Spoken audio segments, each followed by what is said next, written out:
I started this episode with the intention of looking at unusual church names.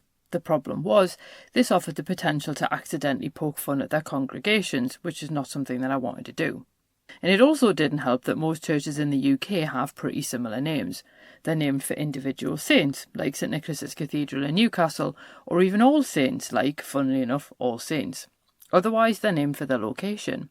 Yet many churches have such names and preserve a touch of their history or that of their location through additions to those names, much like pubs.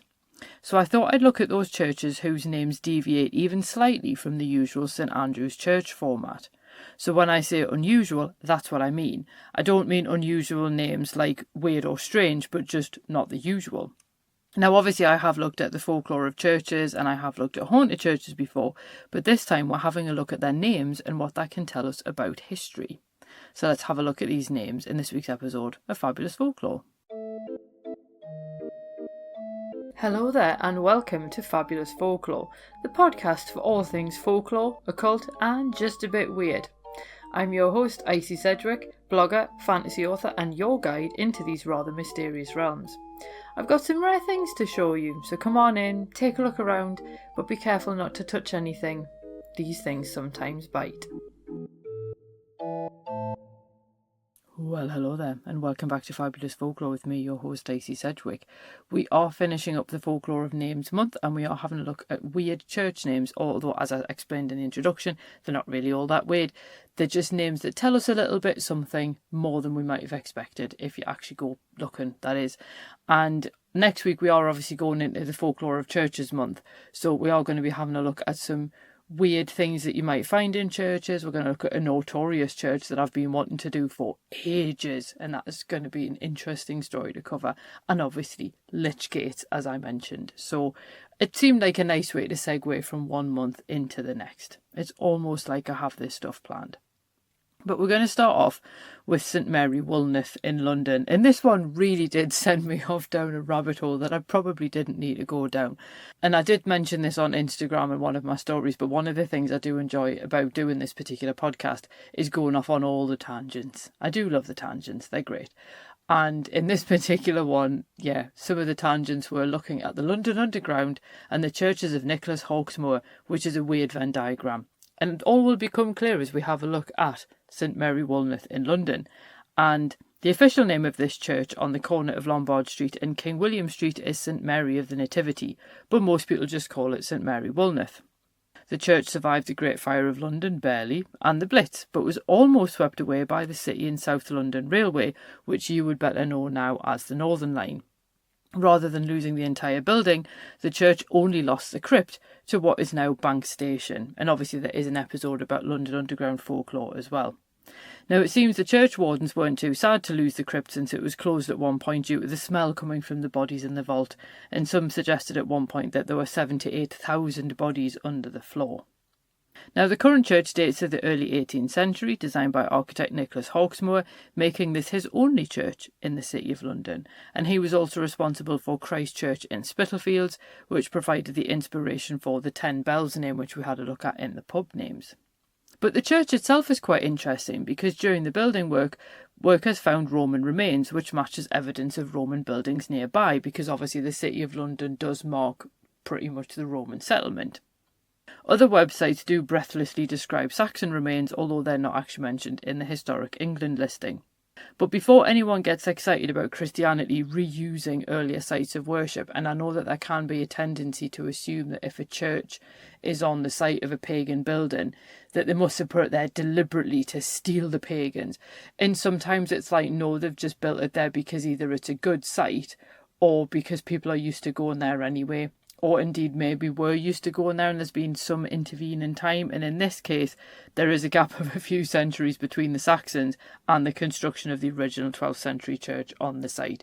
So it is entirely possible that it was just that the site usage made sense and they just decided to reuse it because why not?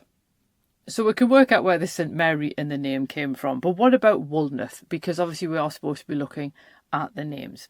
Well, in 1191, and I'm going to absolutely butcher this because I have no idea how to pronounce it, but a record named the church Will Not Marry a Kirche, which may have been a reference to a 12th century benefactor. and theories propose either Wulfneth or Walnut de Wallerbrook as his name. And I did wonder if that was to do with the Walbrook River that runs nearby, which is one of the now lost rivers of London. Other theories propose a connection with the wool trade, since that was the case with nearby St Mary Woolchurch Hall, which was claimed by the Great Fire of London. So when that particular church was burned down, the two congregations merged. So I wondered if they then took Woolneth as both a nod to the earliest name of the church, but then also St Mary Woolchurch as well. Obviously, there's no way of knowing for definite, but there was actually a suggestion in 1812 that the name arose from the proximity to the wool market nearby. So in this particular case, we have a possible connection to a trade nearby, which is quite interesting because obviously there's no wool market there now, but it does obviously indicate there was one at some point. But there is then that link back to the 12th century benefactor as well, which is quite interesting. So I quite like that one. And what's interesting about it as well is the fact that when they then rebuilt it in the 18th century, that's the one that obviously survives, and there were various petitions to actually keep the church when they were building the underground, because there was a suggestion at one point that they would just knock the whole thing down, and thankfully they didn't. But the bit that used to be the station entrance there is now Starbucks, so just goes to show how the building usage changes over time. But there we go. So that's St Mary Woolneth, which is either related to a wool market or a 12th century benefactor of the church. So we're going to go from one extreme to the other, and we're going to have a look at the Tron Kirk in Edinburgh. And honestly, any excuse to look at Edinburgh law is fine with me, really. And the Tron Kirk stands on the Royal Mile in Edinburgh, on the corner of the High Street section of the Royal Mile and South Bridge, although it's no longer a working church. It's always fascinated me because obviously that is not a word that is familiar to me where I am in Newcastle. So I wanted to know, where did Tron come from? Because obviously Kirk is just church in Scots. So the kirk, or church, dates to 1647, commissioned by Charles I. But where exactly does Tron come from? Well, its official name gives us a clue. It's actually called Christ's Kirk at the Tron. So obviously that tells us that it's at a location. And the Tron here refers to a public weighing beam. The Tron dates to a time when city fathers standardised weights so they could properly tax goods. Burghs had their own weights, and merchants needed to weigh their goods using these weights to keep everything above board. And the word tron derives from the Old French word tronel, meaning balance. So one of Edinburgh's trons was at the top of the West Bow, which was used to weigh butter, and the one outside the church was used to weigh salt. And then that is where the at the Tron part of the official name comes from. So it's obviously the church at something notable that you would know in the local area, and then over time people shortened the name to the Tron. The congregation moved out in 1952, and since then the building has been a festival venue, bookshop, tourist information centre and a boutique artists market. So I think they're currently looking at different ways that they can restore it at the moment, but I just thought it was really interesting to see where that came from. There is also a church with Tron in the name in Glasgow as well, and it's basically for the same reason. It was a public weighing beam in the area. We're going to move on to a very different story for the next one, which is the Italian chapel in Orkney. And this chapel was crafted from 2 Nissen huts at a former prisoner of war camp on Lampholm, Orkney. Now, after one of the British fleet was sunk by the Germans up at Scapa Flow in Orkney, Winston Churchill ordered that Italian soldiers who'd been captured in North Africa be sent to Orkney to help build barriers to secure the area for the home fleet.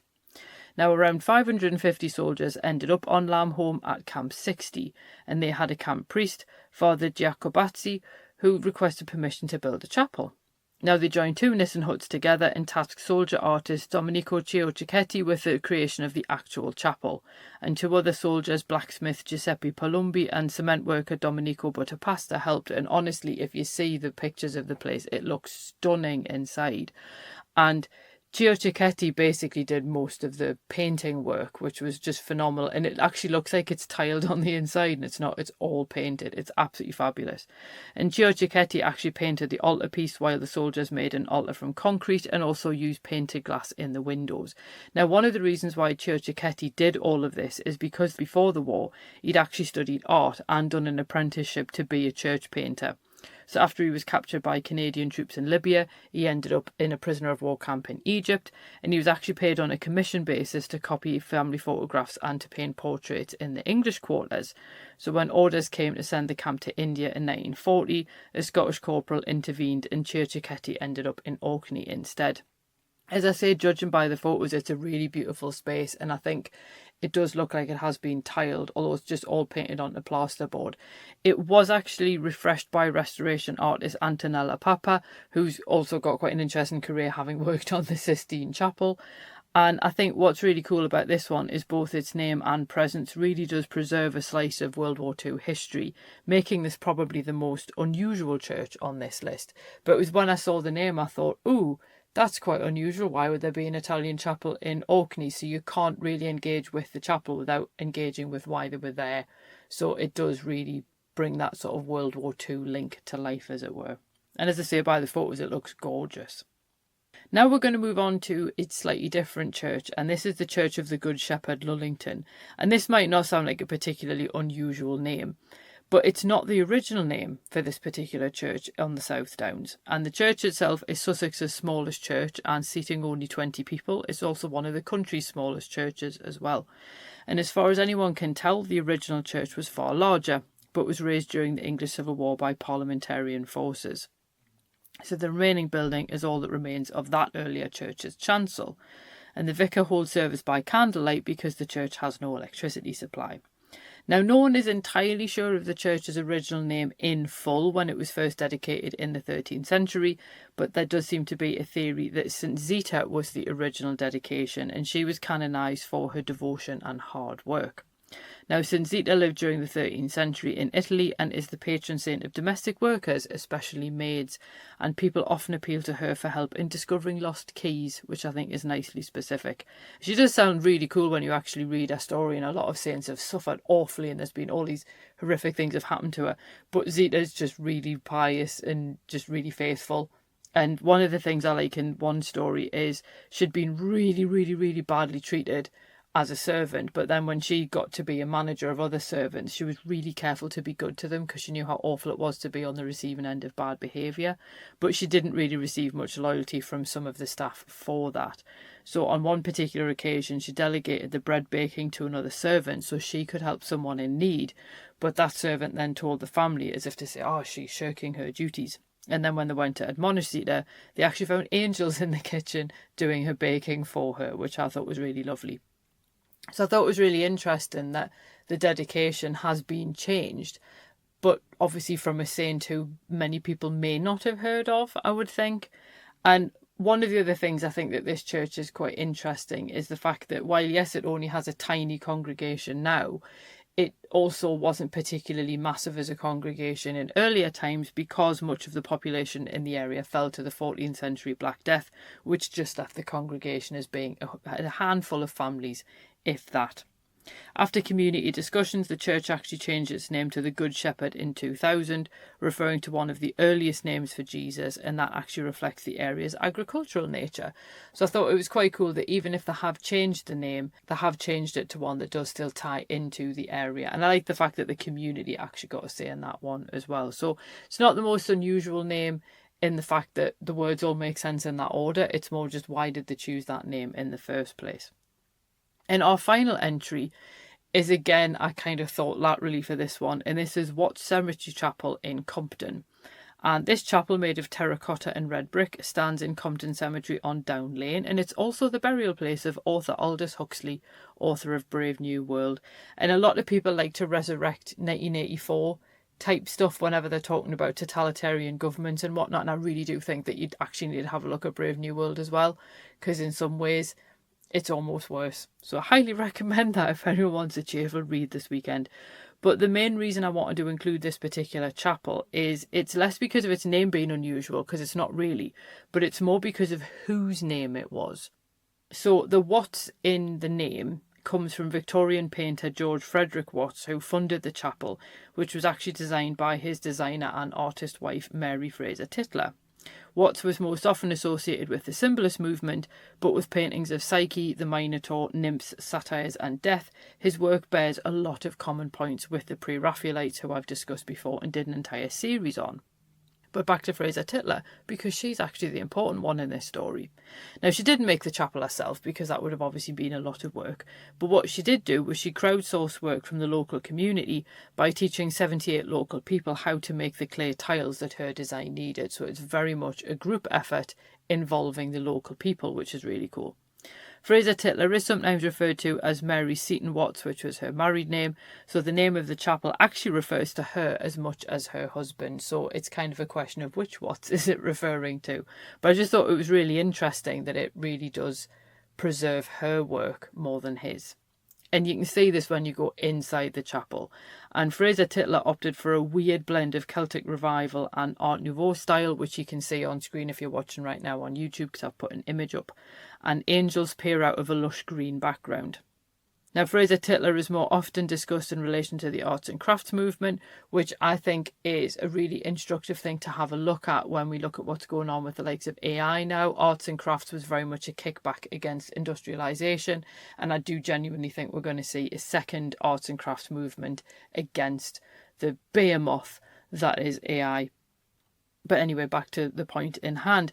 The work inside this particular chapel feels a lot more pre-Raphaelite than arts and crafts in nature. And the angels are notable because they have wings and halos, so you can tell that they're angels. But there is something of the Edward Burne-Jones about them, which I thought was really interesting. And the sweeping, sinuous forms are far more in keeping with the natural, organic flows of Art Nouveau than anything else. And as an aesthetic choice goes, she really couldn't have picked a more fitting design for a folklore adjacent look. So when you look at this beautiful style that she's gone for, it's not at all what you would normally expect to see in something like a cemetery chapel, but it somehow seems to fit with the era, with that like late 19th century vibe and the interest in all things Celtic and stuff like that. So while it's still Christian in nature because of the angels, the tone is very different. But I just thought it was really, really interesting. And because obviously I do like looking at art and how art does preserve and communicate a lot of ideas around folklore and myth. And I'm more than happy to do some more stuff on art in the future if anyone's interested, because obviously my background is actually art history.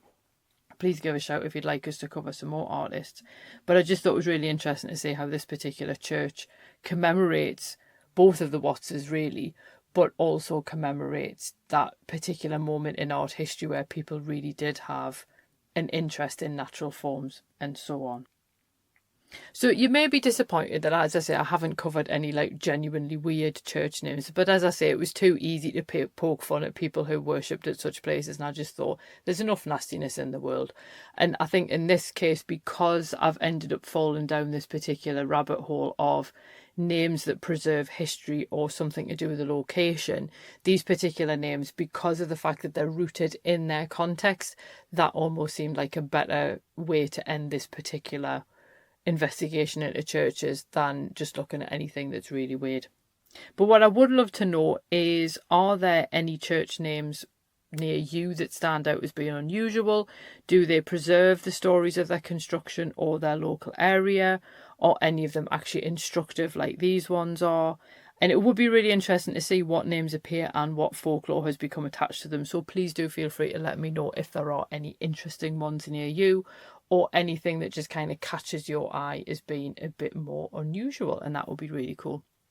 Like I said, next week we're going to move into like the folklore of churches, so that's going to be the theme for April. I can't believe it's April already, honestly. Where is this year gone? And as a reminder, on Wednesday I am doing my talk about Corpse Roads, which is online, so the ticket link is there, and you do get a replay if you can't make it live, so don't worry about that. I know time zones can be a bit of a pain, but we've got you covered on that one. The 19th of April, I'm doing fairies in Northumberland at Newcastle Castle, so if you're in Newcastle, it'll be smashing to see you.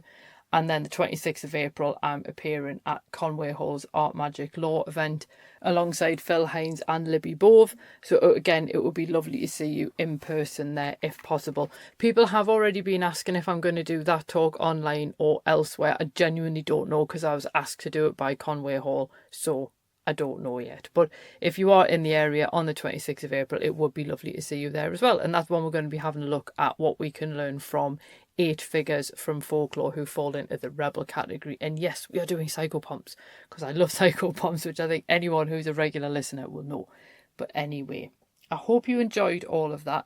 I hope that you're well, no matter where you are in the world. I hope that you're preserving some degree of joy in your day, even if it's just listening to the podcast, because I sort of feel like I can't really have that much of a material impact on the world.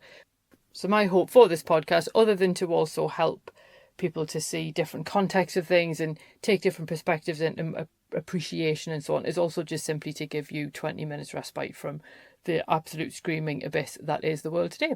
So I hope that I've been able to do that for you today. But anyway, it's been lovely chatting to you, as always, and I will see you next month when we get into the folklore of churches. Cheerio.